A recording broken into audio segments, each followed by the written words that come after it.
Today on Good Morning BU, we've got the very latest from Nepal, including a remarkable rescue. You're never going to believe how long this man was underneath debris. And protests continue in Baltimore as well as here at home.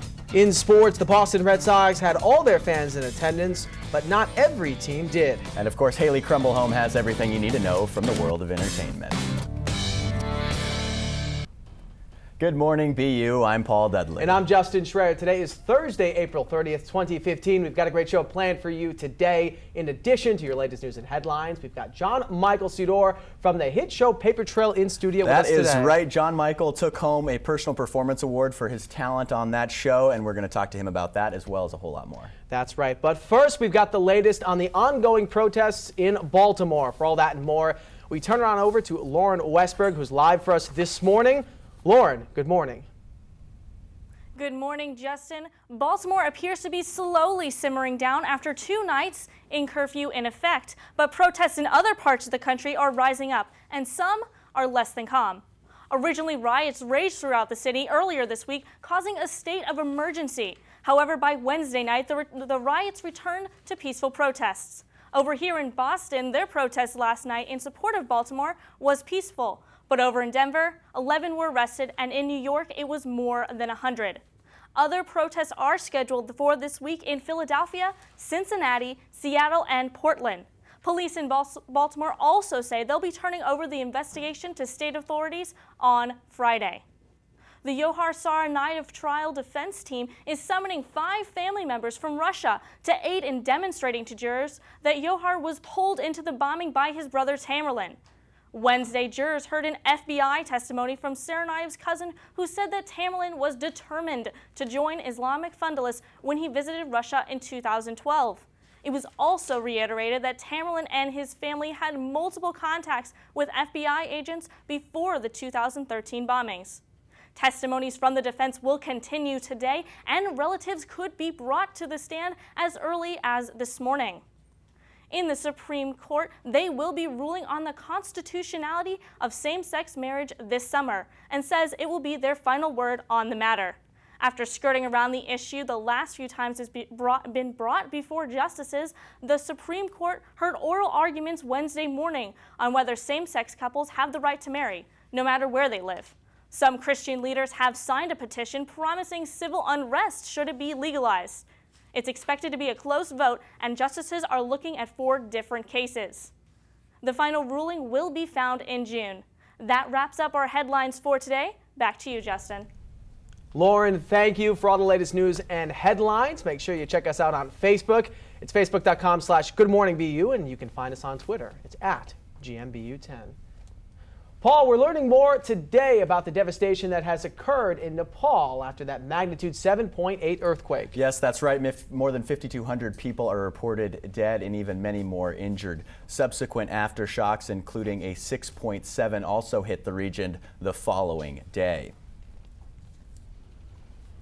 At least 15 countries and the European Commission are rushing to help more than 10,000 injured in the tragedy. Patients continue to flood hospitals and military bases. The United Nations says $21 million of international aid and counting has already arrived.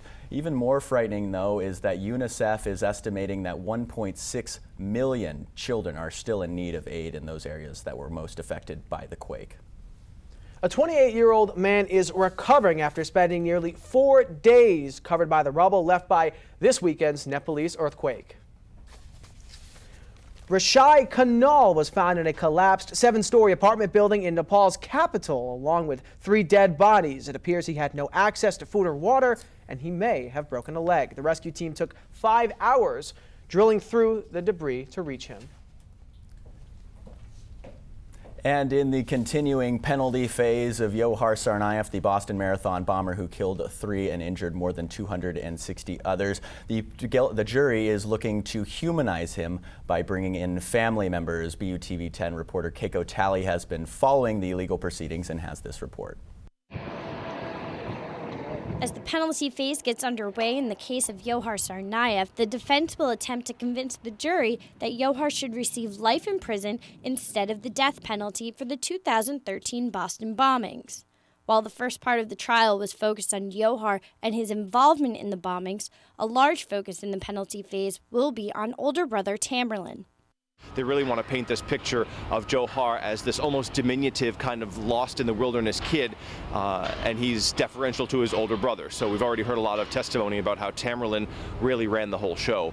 Jim Armstrong from WBZ has been reporting live from inside the courtroom via Twitter and says to attest to Tamerlan's large influence over Johar, the defense is focusing largely on the Tsarnaev family dynamics. In Chechen culture and in the Tsarnaev family in specific, sort of the older brother really runs the show when the dad is absent. And in this case, the dad had some mental health issues, some physical health issues, so the father was gone. That really put Tamerlan in charge. So they're going to talk a lot about how the big brother was the one who really controlled Johar. The defense has flown Tsarnaev family members in from Russia to speak to Johar's character and hardships that the family has gone through. It sounds like they're going to talk about what a hard life he had, what a hard life his family had. During the opening statements, the defense team was talking about how the Tsarnaevs sort of for generations have been this family that's just really been unlucky. The defense witness list remains under seal, although it has been said that there could be close to 36 witnesses, 8 of which were seen on day 1, though the number is subject to change. Defense attorneys say that sending Johar to a life in prison means that he would not be able to appeal and he wouldn't gain any media attention. He would also be forced to stay away from his Islamic culture. But the penalty phase isn't predicted to end until May. Reporting from the John Joseph Moakley United States Courthouse for the BU News Service, I'm Keiko Talley. Thank you for that, Keiko. This week, the jury saw photos of Tamerlan, the older brother of Johar, including one of him in front of a traditional jihad flag, Muslim flag, as well as holding a pistol and as well as in a boxing ring. Now, the jury is using, or the defense is using those pictures, rather, to show that Tamerlan was actually influencing his younger brother, Johar. A North Carolina church is still reeling over a heartwarming offering that it received. And as Christina Ernie reports, it was not what was left behind, but who was behind the giving that made this donation so special. And it just rose out among the stack of little envelopes that were there on the table. One scribbled note stood out among the rest. Who wrote it? It's a mystery. There were hundreds of donation envelopes after Sunday's Mass at First United Methodist Church, but one in particular left a blessing and sent a message to the community. The note says, "Please don't be mad. I don't have much. I'm homeless.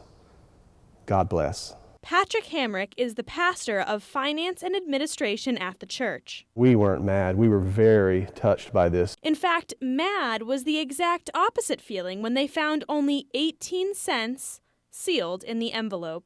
But for this person, proportionally, it could have been everything in his or her pocket.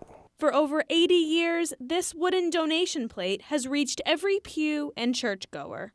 The church wants this person to know the nickel, dime, and 3 pennies left in last weekend's donation touched their heart more than any amount of money could buy. For Good Morning BU, I'm Christina Ernie. Christina, thank you. Paul, what a heartwarming story to hear. Absolutely. A great story, great news indeed. And also great news, looking at the weather, no more snow. Let's check the forecast for your Thursday. Today it's going to be partly cloudy all day with temperatures in the high 50s. And tonight those temperatures will drop down into the low 40s, cooling down slightly. And then on Friday for your commute, it's going to be cloudy with temperatures in the low 50s. And that's your latest weather for today. Justin, finally no more snow. I think we're very thankful for that. Very thankful. Well, make sure you stick around here on Good Morning BU because Alex Hirsch has sports and you don't want to miss it. Stick around. We'll be right back. You're watching Good Morning BU.